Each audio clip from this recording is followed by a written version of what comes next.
हरे कृष्णा। सभी भक्तों को राधे राधे। श्रीमद् भागवत महापुराण के तृतीय स्कंद की कथा चल रही है। तो आज की कथा है अष्टम अध्याय का। तो ब्रह्मा जी की उत्पत्ति कैसे हुई उसके बारे में कथा है। तो पहले भगवान नाम ले लूँ। श्री कृष्ण गोविंद हरे मुरारे, हे नाथ नारायण वासुदेव। श्री कृष्ण गोविंद हरे मुरारे, हे नाथ नारायण वासुदेव। हे नाथ नारायण वासुदेव, हे नाथ नारायण वासुदेव। श्री कृष्ण गोविंद हरे मुरारे, हे नाथ नारायण वासुदेव। हरे कृष्णा कृष्णा कृष्णा हरे हरे, हरे राम राम राम हरे हरे। हरे कृष्णा कृष्णा कृष्णा हरे हरे, हरे राम राम राम हरे हरे। हरे कृष्णा कृष्णा कृष्णा हरे हरे, हरे राम राम राम हरे हरे। राधे कृष्णा कृष्णा कृष्णा राधे राधे, राधे श्याम श्याम श्याम राधे राधे। राधे कृष्ण कृष्ण कृष्ण राधे राधे, राधे श्याम श्याम श्याम राधे राधे। राधे राधे राधे राधे। बोलिए श्रीमद् भागवत भगवान की जय, सद्गुरुदेव भगवान की जय, वृंदावन बिहारी लाल की जय, गिरिराजधरन की जय, श्रीनाथ जी महाराज की जय। बोलिए श्री भगवान वेदव्यास सुखदेव जी महाराज की जय। ओम नमः पार्वती पते हर हर महादेव। जय जय श्री राधे, जय जय श्री राधे, जय जय श्री राधे श्याम। हे कृष्ण करुणा सिंधु दीन बंधु जगत पते, गोपेश गोपिका कांत राधा कांत नमस्तुते। अथाष्टमो अध्याय ब्रह्मा जी की उत्पत्ति। श्री मैत्रेय जी ने कहा, विदुर जी, आप भगवत भक्तों में प्रधान लोकपाल यमराज ही हैं। आपके पूर्व वंश में जन्म लेने के कारण वह वंश साधु पुरुषों के लिए भी सेव्य हो गया है। धन्य है, आप निरंतर पद पद पर श्री हरि की कीर्तिमयी माला को नित्य नूतन बना रहे हैं। अब मैं क्षुद्र विषय सुख की कामना से महान दुख को मोल लेने वाले पुरुषों की दुख निवृत्ति के लिए श्रीमद् भागवत महापुराण प्रारंभ करता हूँ, जिसे स्वयं श्री शंकरसन भगवान ने सनकादि ऋषियों को सुनाया था। अखंड ज्ञान संपन्न आदिदेव भगवान शंकरसन पाताल लोक में विराजमान थे। सनत कुमार आदि ऋषियों ने परम पुरुषोत्तम ब्रह्म का तत्व जानने के लिए उनसे प्रश्न किया। उस समय शेष जी अपने आश्रय स्वरूप उन परमात्मा की मानसिक पूजा कर रहे थे, जिनका वेद वासुदेव के नाम से निरूपण करते हैं। उनके कमल कोश सरीखे नेत्र बंद थे। प्रश्न करने पर सनत कुमार आदि ज्ञानी जनों के आनंद के लिए उन्होंने अध खुले नेत्रों से देखा।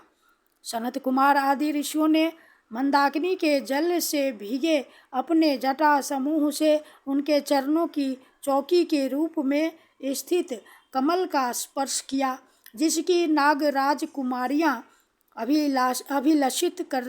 अभिलषित वर की प्राप्ति के लिए प्रेम पूर्वक अनेकों उपहार सामग्रियों से पूजा करती हैं। सनत कुमार आदि उनकी लीला के मर्मज्ञ हैं।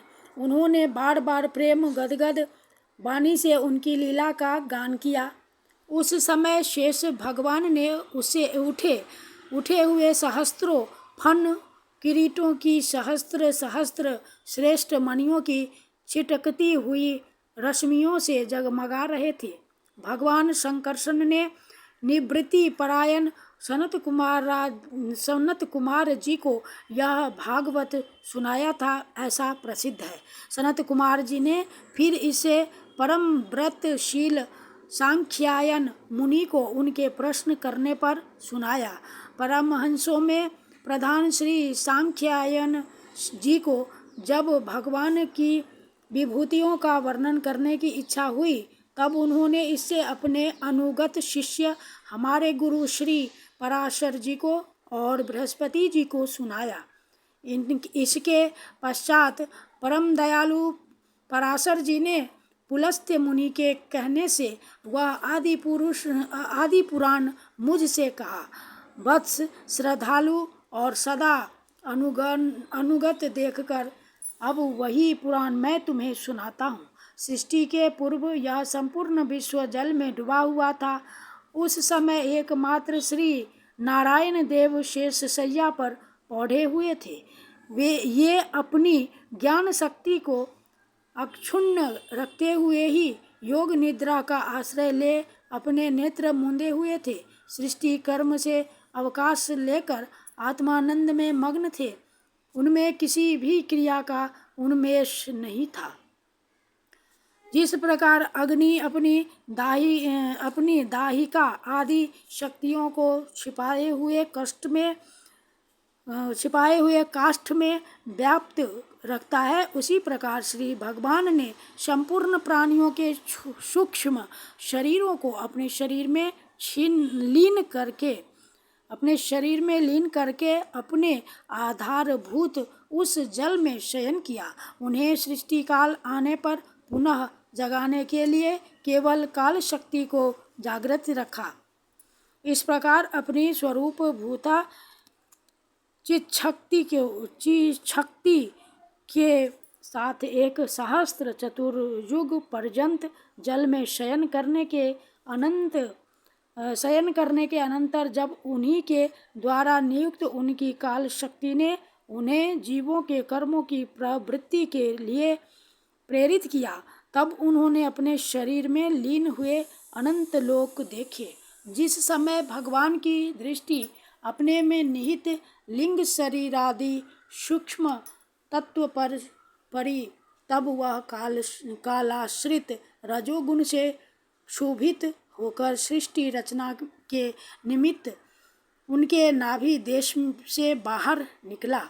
कर्म शक्ति को जागृत करने वाले काल के द्वारा विष्णु भगवान की नाभि से प्रकट हुआ। वह सूक्ष्म तत्व कमल कोश के रूप में सहसा ऊपर उठा और उसने सूर्य के समान अपने तेज से उस अपार जल राशि को देदीप्यमान कर दिया।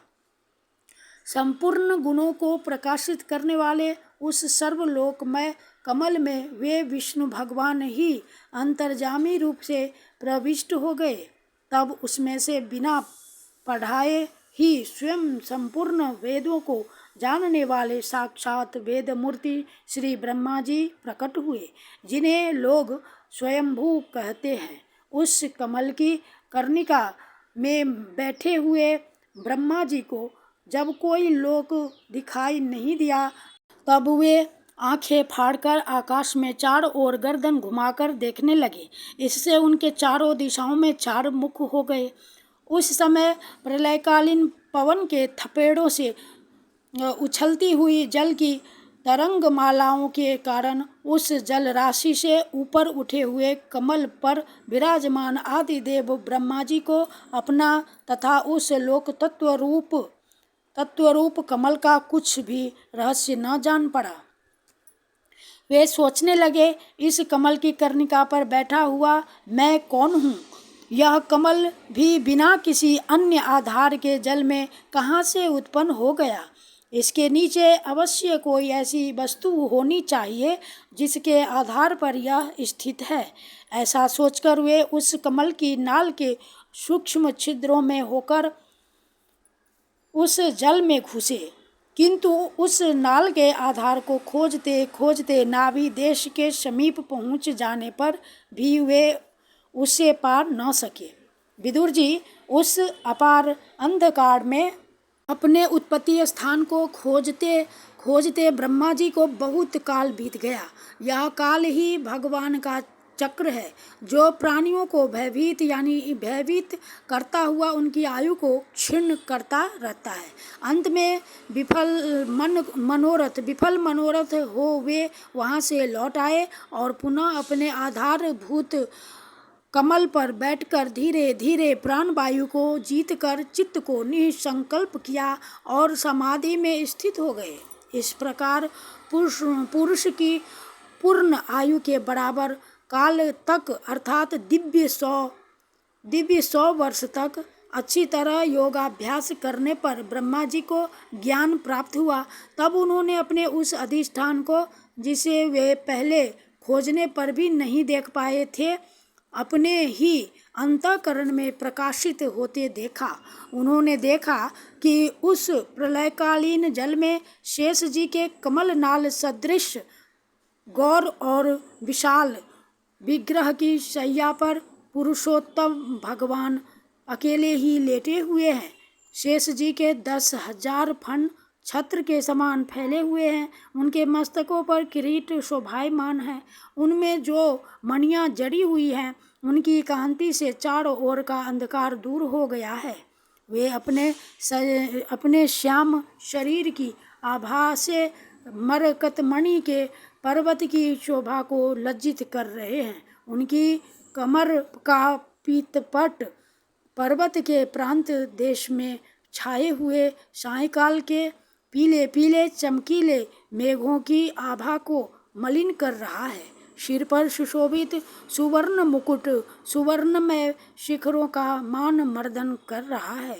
उनकी वनमाला पर्वत के रत्न जलप्रपात औषधि और पुष्पों की शोभा को परास्त कर रही है तथा उनके भुजदंड वेणुदंड का और चरण वृक्षों का तिरस्कार करते हैं। उनका वह श्री विग्रह अपने परिमाण से लंबाई चौड़ाई में त्रिलोकी का संग्रह किए हुए हैं। वह अपनी शोभा से विचित्र एवं दिव्य वस्त्राभूषणों की शोभा को सुशोभित करने वाला होने पर भी पीताम्बर आदि अपनी वेशभूषा से सुसज्जित हैं। अपनी अपनी अभिलाषा की पूर्ति के लिए भिन्न भिन्न मार्गों से पूजा करने वाले भक्तजनों को कृपापूर्वक अपने भक्त वांछा कल्प तरु चरण कमलों का दर्शन दे रहे हैं, जिनके सुंदर अंगुली दल नख चंद्र की चंद्रिका से अलग अलग स्पष्ट चमकते रहते हैं। सुंदर नासिका, अनुग्रह वर्षी भौएं, कानों में झिलमिलाते हुए कुंडलों की शोभा, बिंबा फल के समान लाल लाल अधरों की कांति एवं लोकार्तिहारी मुस्कान से युक्त मुखारविंद के द्वारा वे अपने उपासकों का सम्मान अभिनंदन कर रहे हैं। वत्स, उनके नितंब देश में कदम्ब कुसुम की केसर के समान पीत वस्त्र और सुवर्णमयी मेखला सुशोभित है तथा वक्षस्थल में अमूल्य हार और सुनहरी रेखा वाले श्रीवत्स चिन्ह की अपूर्व शोभा हो रही है। वे अव्यक्त मूल चंदन वृक्ष के समान है। महामूल्य केयूर और उत्तम उत्तम मणियों से सुशोभित उनके विशाल भुजदंड ही मानो उसकी सहस्त्रों शाखाएं हैं और चंदन के वृक्षों में जैसे बड़े बड़े सांप लिपटे रहते हैं, उसी प्रकार उनके कंधों को शेष जी के फणों ने लपेट रखा है। वे नागराज अनंत के बंधु श्री नारायण ऐसे जान पड़ते हैं, मानो कोई जल से घिरे हुए पर्वतराज ही हो। पर्वत पर जैसे अनेकों जीव रहते हैं, उसी प्रकार वे संपूर्ण चराचर के आश्रय हैं। शेष जी के फनों पर जो सहस्त्रों मुकुट हैं, वे ही मानो उस पर्वत के सुवर्ण मंडित शिखर हैं तथा वक्षस्थल में विराजमान कौस्तुभ मणि उसके गर्भ से प्रकट हुआ रत्न है। प्रभु के गले में वेद रूप भौरों से गुंजायमान अपनी कीर्तिमयी वनमाला विराज रही है। सूर्य, चंद्र, वायु और अग्नि आदि देवताओं की भी आप तक पहुँच नहीं है तथा त्रिभुवन में बेरोक टोक विचरण करने वाले सुदर्शन चक्रादि आयुध भी प्रभु के आसपास ही घूमते रहते हैं। उनके लिए भी आप अत्यंत दुर्लभ हैं।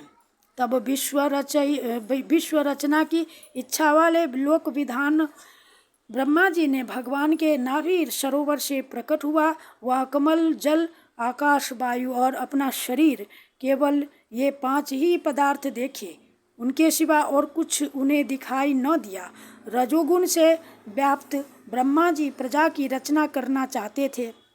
जब उन्होंने सृष्टि के कारण रूप केवल ये 5 ही पदार्थ देखे, तब लोक रचना के लिए उत्सुक होने के कारण वे अचिंत्य गति श्री हरि में चित्त लगाकर उन परम पूजनीय प्रभु की स्तुति करने लगे।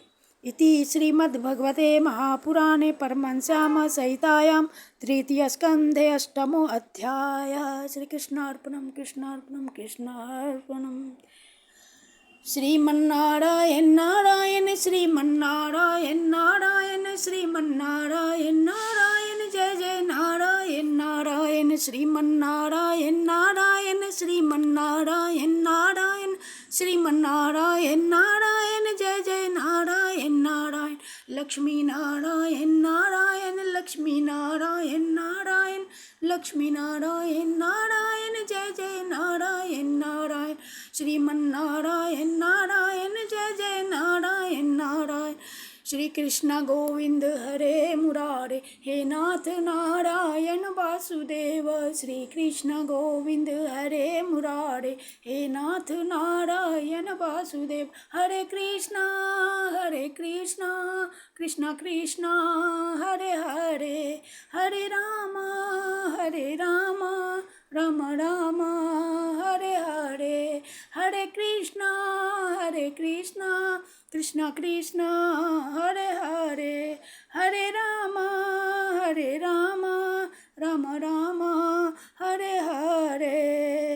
राधे कृष्ण कृष्ण कृष्ण राधे राधे, राधे श्याम श्याम श्याम राधे राधे। राधे कृष्ण कृष्ण कृष्ण राधे राधे, राधे श्याम श्याम श्याम राधे राधे। राधे कृष्ण कृष्ण कृष्ण राधे राधे, राधे श्याम श्याम श्याम राधे राधे। राधे राधे राधे राधे। हे कृष्ण करुणा सिंधु दीन बंधु जगत पते, गोपेश गोपिका कांत राधा कांत नमस्तुते। कृष्णाय वासुदेवाय देवकी नंदनाय च नंद गोप कुमाराय गोविंदाय नमो नमः। नमः पंकजनाभाय नमः पंकजमालिने नमः पंकजनेत्राय नमस्ते पंकजांगये। हे कृष्ण करुणा सिंधु दीन बंधु जगत पते, गोपेश गोपिका कांत राधा कांत नमस्तुते। ओम कृष्णाय वासुदेवाय हरे परमात्मने प्रणत क्लेश नाशाय गोविंदाय नमो नमः। बोलिए श्रीमद् भागवत भगवान की जय, सद्गुरुदेव भगवान की जय। जय जय श्री राधे, जय जय श्री राधे, जय जय श्री राधे श्याम। श्री वृंदावन धाम की जय। हरि बोल हरि बोल हरि बोल। हरे नमः।